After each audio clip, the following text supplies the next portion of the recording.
안녕하세요. 반갑습니다. 이상전압에 대해서 이상전압부터 좀 정리를 해보겠습니다. 이상이라는 것은 정상이 아니란 얘기죠. 비정상적인 전압을 얘기하고요. 내부 전압과 외부 전압이 있습니다. 내부 전압이란 얘기는 내부 이상 전압이란 얘기는요. 차단기, 단로기, 선로 개폐기 등 이게 뭐 기구죠, 기계. 자, 이런 이제 스위치를 열고 닫을 때 발생하는 걸 얘기합니다. 그래서 이제 이게 스위치를 열고 닫을 때 개폐 서지가 발생하죠. 그래서 스위치를 특히 개방할 때, 끊을 때 서지가 아크가 발생을 하는데요. 이게 바로 전위 상승의 원인이 됩니다. 팍 하면서 전위가 올라가는 거죠. 이건 왜 그러냐면 정전 용량으로 인한 전위 상승입니다. 충전된 그 C 때문에 생기는 현상이죠. 자, 선로가 충전되어 있기 때문에 이 서지가 발생한다는 겁니다. 그리고 이제 이 서지는 무부하 시가 더 크게 발생을 합니다. 무부하 시에는 이제 더 충전 용량이 크겠죠. 그죠? 더 많이 걸리겠죠, 전압이.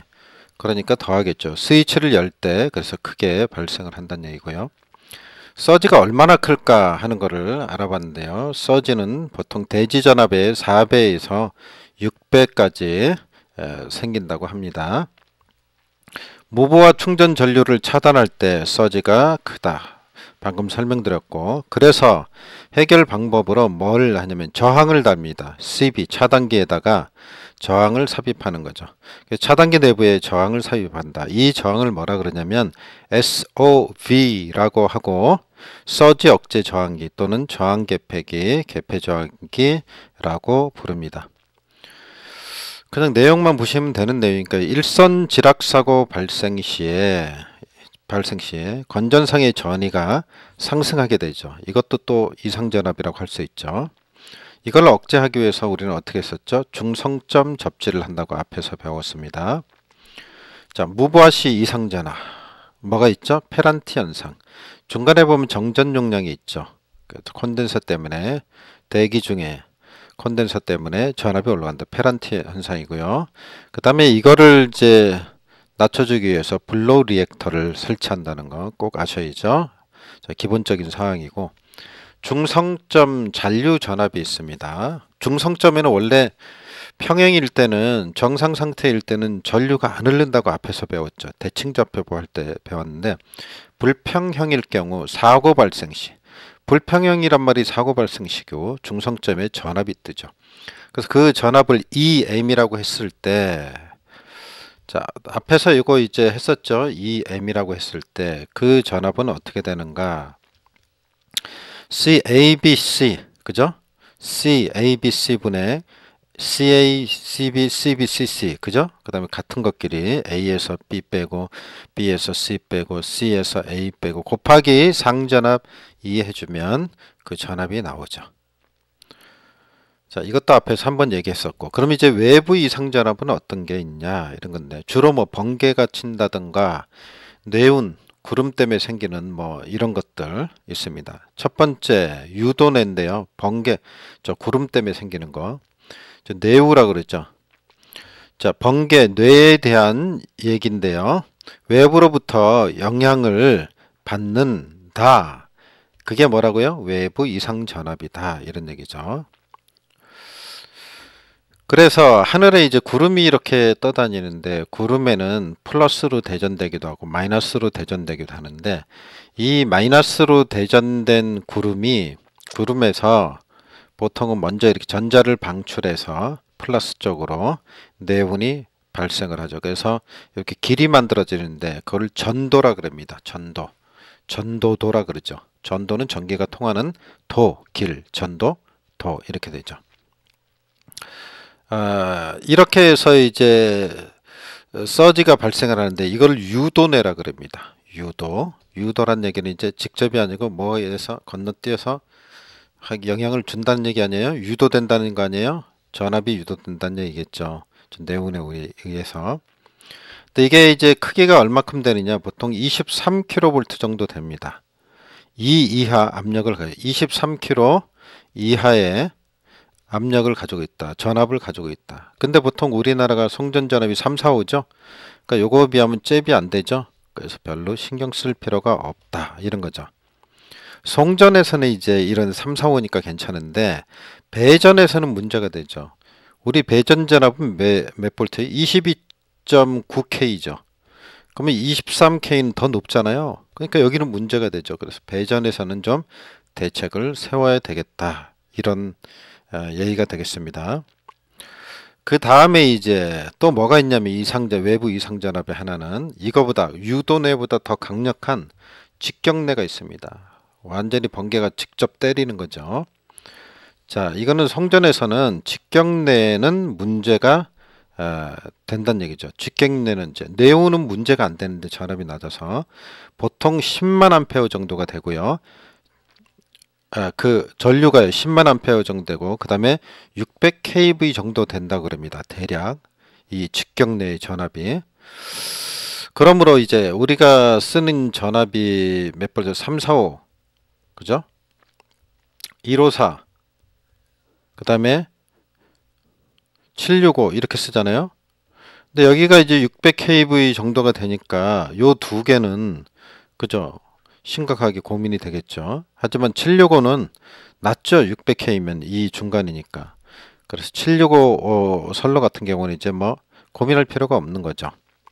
765에서는 오히려 개폐 서지, 스위치를 열고 닫을 때에서는 개폐 서지가 더 문제가 된다고 볼 수 있습니다. 그 다음으로 넘어가서 저도 그림을 그려놓고 이게 복잡해서 머리가 띵하겠는데 그럼 이런 걸 이제 방지하기 위해서 어떤 대책을 세워야 될까? 첫 번째가 가공지선을 다는 겁니다. 선로에다 이렇게 가공지선을 달죠. 쉽게 얘기하면 그냥 전선을 그냥 그죠? 전기가 안 통하는 선을 다는 거죠. 더 쉽게 얘기하면 어스선이라고 생각하면 됩니다. 접지선이라고 생각하면 돼요. 이걸 다는 거예요. 접지선을 길게 한 선이다 이렇게 생각하시면 되겠어요. 전선 및 기계기구를 해로부터 보호한다 이런 얘기가 있고요. 그러니까 이제 그 서지가 내가 이렇게 치면은 원래 여기 이게 전선이잖아요. 아래 이게 전선인데 여기에 영향을 줄 거 아니에요. 영향을 주기 전에 이 가공지선을 달아가지고 얘가 대신 받아주는 거죠. 얘가 그죠? 그러니까 이 전선의 보호자라고 보면 되죠. 그죠? 얘는 애가 있고 아버지가 있다 그러면 아버지가 대신 막아주는 거죠. 그래서 이제 그런 보호하는 역할을 한다. 그런 얘기예요. 그래서 전선 및 기계기구. 이게 만약에 선로로 가고 타고 들어가면 수용가로 들어가서 기계기구를 망가뜨릴 거 아니에요? 저도 옛날에 그 뭐죠? 비디오 그거 번개 번쩍 친 다음에 비디오 그 플레이어인데 그 다음부터 고장 났더라고요. 그런 적이 한 번 있어요. 자, 그런 걸 얘기하는 거죠. 근데 이렇게 설치를 하고 보니까 부수적으로 정전 차폐도 되고 유도내 차폐의 부수적인 효과도 덤으로 생긴다.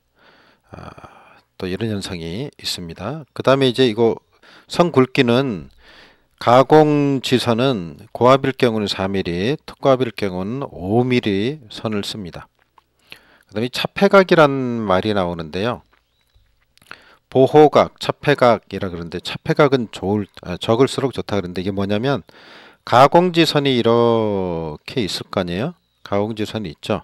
그럼 가공지선과 이 철탑, 전봇대의 중심으로부터 땅으로 수직으로 걷을 때 이 둘 사이에 이루는 각을 얘기합니다. 각이 이제 45도, 30도가 있는데요. 45도 이하가 되면 97% 정도 전선을 보호해 줍니다. 일반적으로 많이 쓰고요. 30도이면은 100% 보호를 해준대요. 이게 각도가 좁을수록. 그죠? 좁으려면 이걸 뭐 이렇게 내려와야 되겠죠. 이렇게 선이.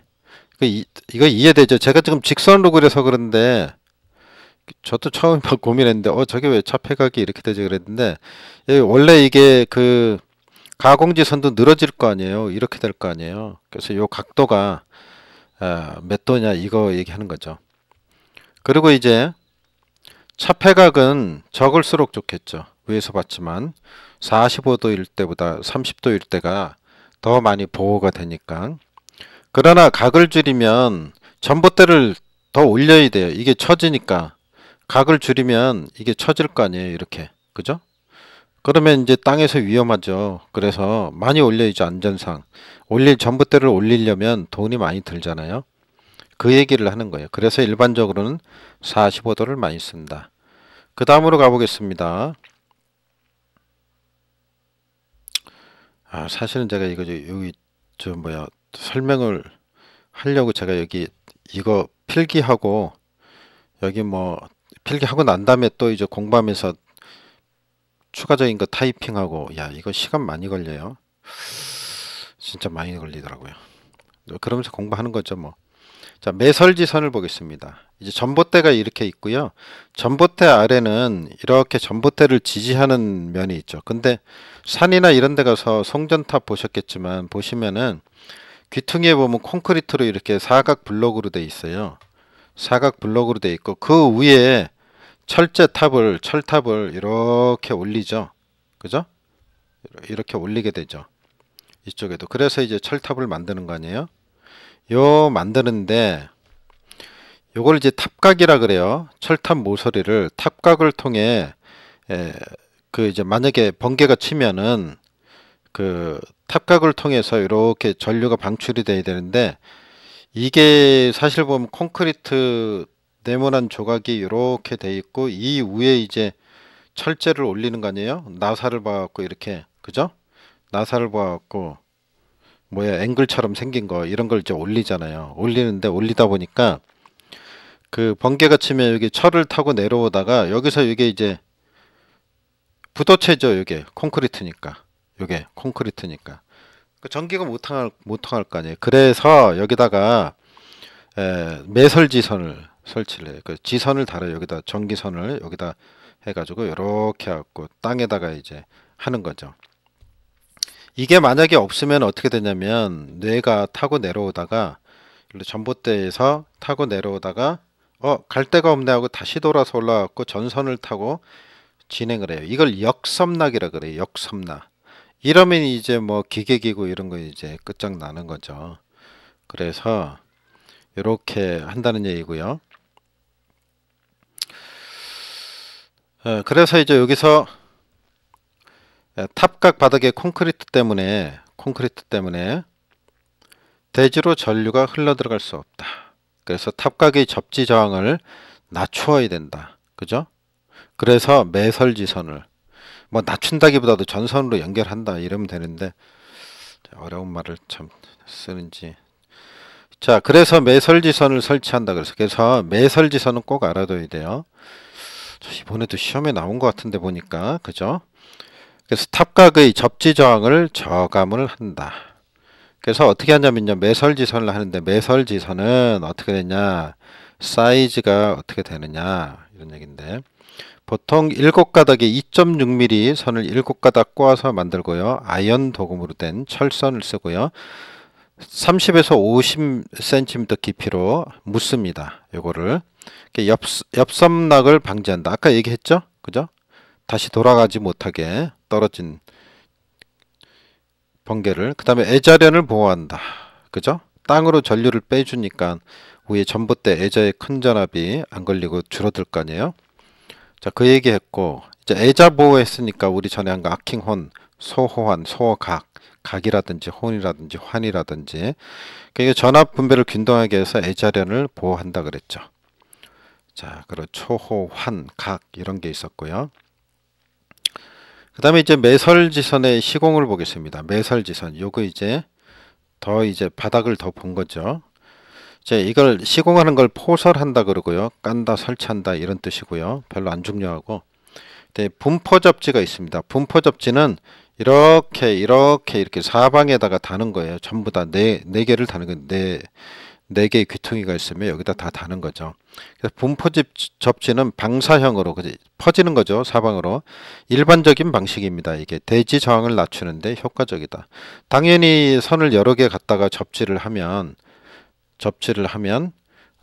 줄어들겠죠. 접지 저항이. 그 다음에 이제 뭐가 있냐면 집중 접지가 있는데 선과 직각이 되도록 이게 뭐냐 그림에서 그냥 이렇게 선을 이렇게 뺄 거 아니에요. 그럼 여기 직각이 되도록 요거 하고 직각이 되도록 하는 거다 이런 얘기죠. 여기 되도록 탑각으로부터 10m 정도 떨어진 지점에 직각이 되도록 설치를 한다. 이렇게 정리를 하면 되겠습니다. 그 위에 제가 뭐 조금 더 적어 놓은 거 있는데 별로 중요한 얘기 아니고요. 그죠? 직경내가 떨어질 때 이렇게 떨어진다는 얘기고, 가공지선을 피해서 만약에 직경내가 떨어지면 내부 전압 기준으로 그 전압이 이게 올라갈 거 아니에요? 그리고 이런 문제가 된다는 얘기죠.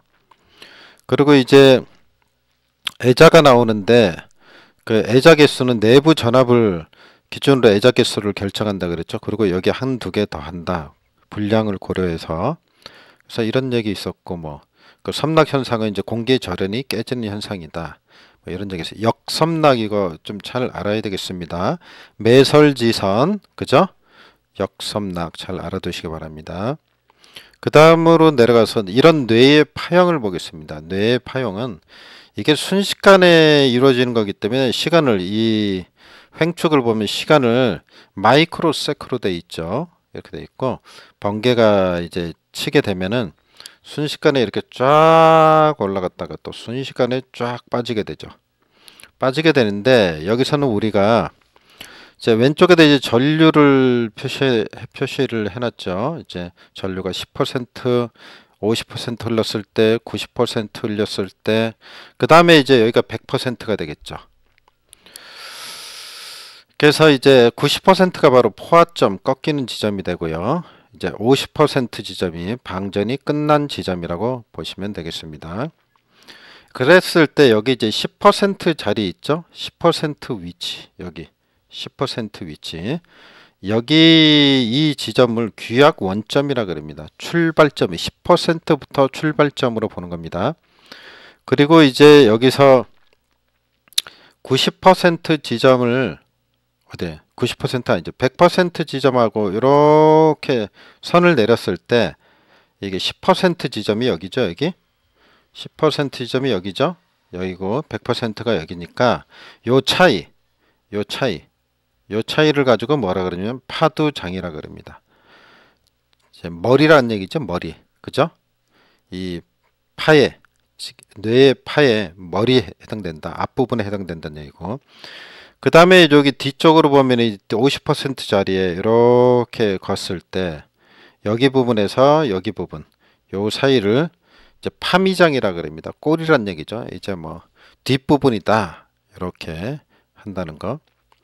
그 다음에 우리가 이제 앞에서도 나왔는데 BIL, 그래서 그죠? 이게 이제 기준 충격. 그래서 베이직 뭐죠? 그 다음에 impulse, insulation, 그 다음에 level 이렇게 얘기했었죠. 그래서 기준, 충격, 절연, 강도란 말 썼죠. 그래서 이거를 이제 어떻게 되느냐, 이제 충격 절연의 강도인데 이제 기준점을 세우는 건데 1.1분의 공층 전압을 하고 여기다 5를 곱해준다 그랬죠. 그런 다음에 이제 여유로 50kV를 더해준다 그랬죠. 앞에 나왔던 거예요. 그리고 이제 절연 계급이라 그랬죠. 절연 계급. 요거를 절연 계급에다가 이렇게 이걸 몇 호 그래. 여기 호 나온 데다가 곱하기 5 해주고 이렇게 앞에서 했던 거. 이제 충격파는 이제 보통 이제 1.2 곱하기 뭐 50 마이크로세크 이렇게 나왔다 그러면 앞부분은 이제 파두장을 얘기하는 거고요. 파미장을 얘기하는 표현으로 나타내기도 합니다. 별로 중요한 거 아니고요. 그런가 보다 하고 넘어가면 되겠습니다. 이제 뇌의 진행 상태를 한번 알아보겠습니다. 좀 빠른가? 근데 찍어보니까 빨리 하나 천천히 하나 시간 차이 별로 안 나는 것 같던데. 자, 뇌의 진행 상태를 보겠습니다. 자, 우리가 이제 가공전선이 있죠. 가공전선은 절연전선을 원칙으로 합니다. 가공전선이 지중으로 들어갈 경우 얘기하는 겁니다. 케이블을 쓴다 그랬죠. 지중에서는 케이블로 바뀔 때 이제 아래 그림을 보면은 이 오른쪽에 있는 이게 이제 케이블이라고 보면 됩니다.